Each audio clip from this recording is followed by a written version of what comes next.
భారత్లోని అణు కేంద్రాలపై అమెరికా కీలక నిర్ణయం తీసుకుంది. 3 ముఖ్యమైన అణు కేంద్రాలపై ఆంక్షలను తొలగించినట్టు ప్రకటించింది US bureau of industry and security BIS. Inter agency review తర్వాత ఆంక్షలు తొలగించినట్లు పేర్కొంది. శాంతియుత అణు సహకారం, అనుబంధ పరిశోధన, అభివృద్ధి కార్యకలాపాలను ముందుకు తీసుకువెళ్లడానికి అమెరికా, భారత్ కలిసి పనిచేస్తాయని వెల్లడించింది. గత కొన్ని సంవత్సరాలుగా సైన్స్ అండ్ టెక్నాలజీలో సహకారం 2 దేశాలకే కాకుండా ప్రపంచవ్యాప్తంగా వారి భాగస్వాములకు ప్రయోజనం చేకూర్చిందని తెలిపింది. Bhabha atomic research centre, Indira Gandhi atomic research centre, Indian rare earths అనే 3 సంస్థలపై ఆంక్షలు ఎత్తివేసినట్లు అమెరికా వెల్లడించింది. అమెరికా జాతీయ భద్రతా సలహాదారు జేక్ సలీవాన్ భారత్లో పర్యటించిన వారం రోజుల తర్వాత ఈ నిర్ణయం వెలువడింది.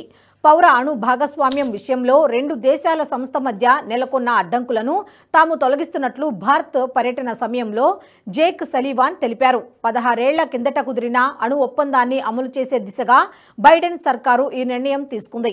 అమెరికా 47వ అధ్యక్షుడిగా డొనాల్డ్ ట్రంప్ ప్రమాణ స్వీకారానికి కొన్ని రోజుల ముందు ఈ పరిణామం జరగడం గమనార్హం. జూలై 2005లో అప్పటి ప్రధానమంత్రి మన్మోహన్ సింగ్ అప్పటి అమెరికా అధ్యక్షులు జార్జ్ బుష్తో భేటీ అయ్యారు. ఆ సమావేశం తర్వాత పౌర అణుశక్తిలో సహకరించుకునే ప్రతిష్టాత్మక ప్రణాళికను భారత్, అమెరికా ఆవిష్కరించాయి. 3 ఏళ్ల పాటు వరుస చర్చల తరువాత చారిత్రాత్మక పౌర అణు ఒప్పందం కుదిరింది.